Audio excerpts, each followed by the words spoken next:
Hi class, welcome back. This is a simulation and virtual lab for an atomic emission spectrum. So the atomic emission spectrum is what happens when the electrons get excited.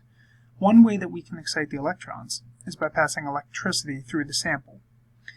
This coil and battery system is going to allow us to add energy to the system. And we're going to be shooting electrons or charged particles through the system and striking the atom. The atom is located in the center, and when we turn on the electron production slider, you will be able to see that electrons are being shot from one side of the system to the other. So we're going to use that as a way to show what happens in the atom. But first, part one is going to be just an introduction to how this simulation works. Okay, so if you look to the right-hand side here, you have an energy diagram. And this energy diagram shows you a couple things. It shows you the number of energy levels present. The number of energy levels can also be found in the diagrams. Notice that the first energy level is smaller than the second energy level. Currently, the electron is in its ground state, or the lowest possible energy. The atom in the center also shows you the current location of the electron. So the atom currently says 1, we can assume that the electron is in the first energy level. Now when we've turned this on, notice that the energy of the collision is less than the energy of the next energy level. So therefore, when we shoot the charged particles, they will not have enough energy to bump the electron up. Therefore, there will be no photon production. So the incoming charged particles are going to strike and pass through the atom. And notice they do not have enough energy to bump this electron up. Therefore, the electron is just going to stay sitting at the ground state. If I were to increase the energy higher than the energy of the second energy level, you can see that we now have photons that are being produced. These photons have a very specific energy. At the bottom of the simulation, you'll see that we have a spectrometer. We'll talk more about that in a second.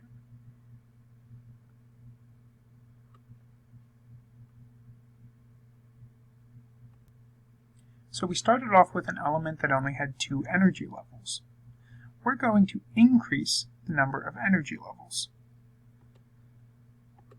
to 5. Now, notice, the first energy level is still the smallest, and the 5th is the largest.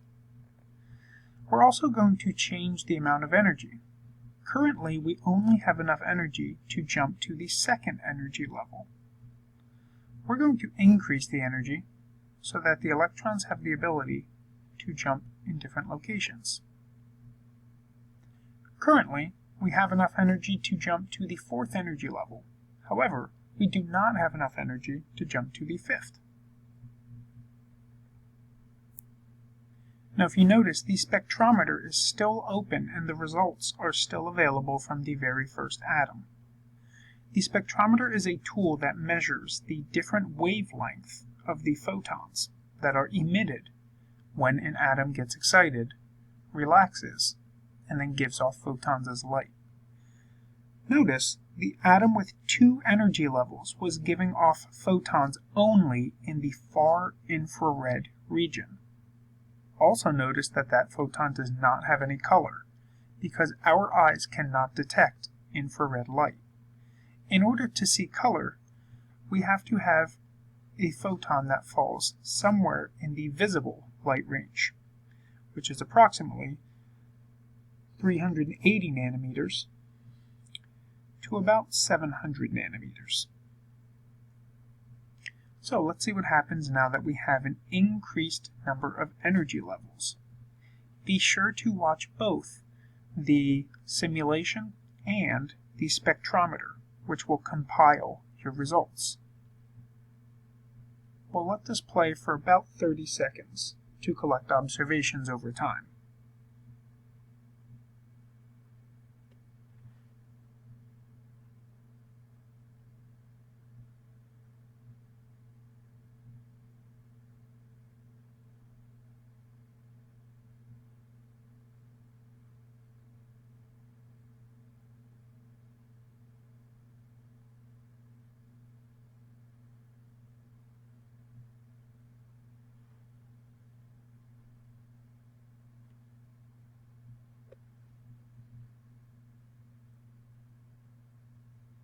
Now, as we observe the spectrometer, we can see that we have very different results for the second atom.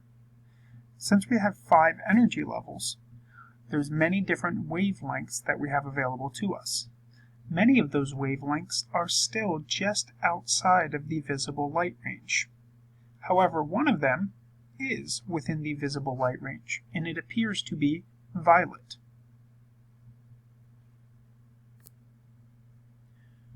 Now I've changed the energy levels around again. As we change the energy levels, you can see that different photons are being released. As you watch the data collected in the spectrometer at the bottom, notice that each individual peak is a different type of photon. However, the height of each individual peak is the relative amount of photons being produced. Currently, we have a violet photon, a blue photon, a cyan photon, and a yellow photon.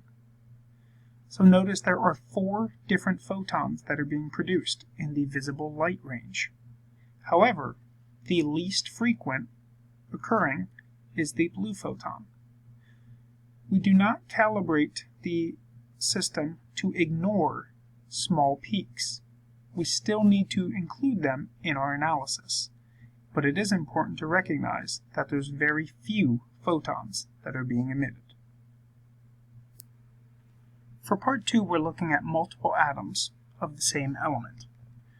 Notice that the setup is very similar, except now we have more elements in the spectral tube. All of these elements currently represent the hydrogen atom. In the energy level diagram, notice that hydrogen has multiple energy levels. There are also multiple electrons listed at the bottom. Notice that all of the electrons are currently at the ground state because we have not begun to excite the electrons yet.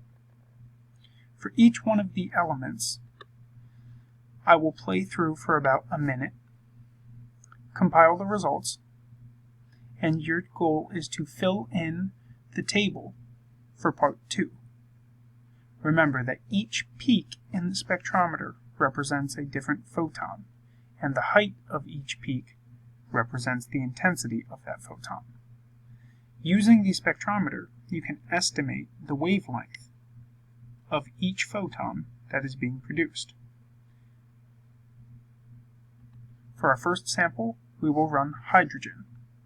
Again, I will run it for about 1 minute.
Record your observations on the spectrometer and the sample for hydrogen.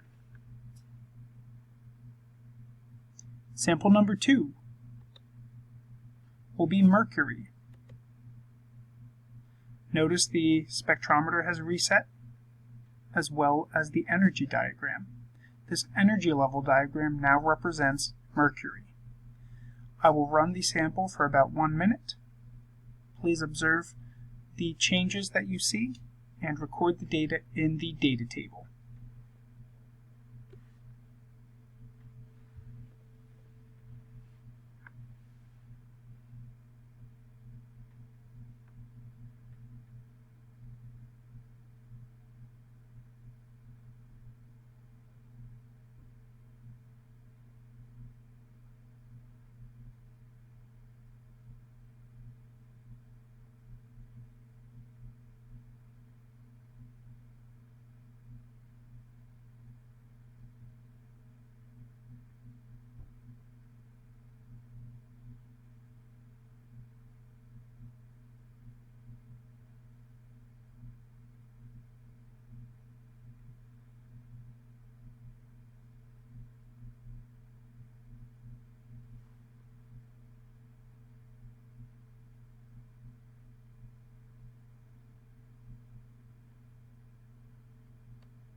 Please record your observations in the data table and prepare for the next element sample.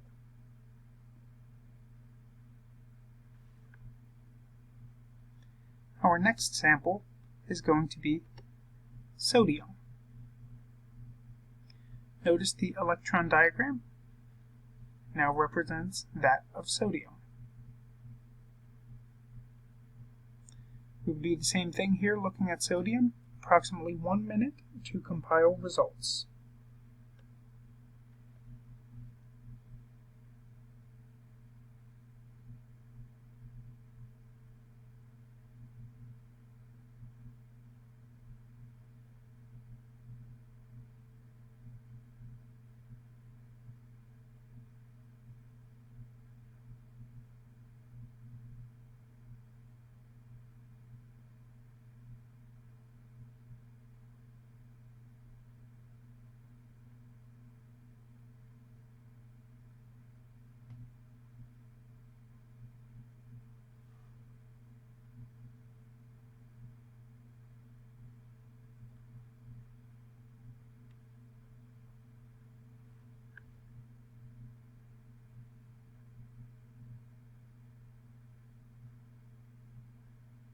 You can record your observations in the data table.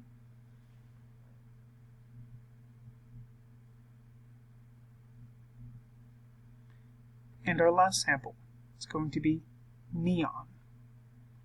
Notice on the right-hand side we have the energy level diagram for neon, as well as a new sample. Be sure to pay attention to the spectrometer and the results that you see.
Be sure to record your observations and re-watch if you need to answer any of the post-lab questions.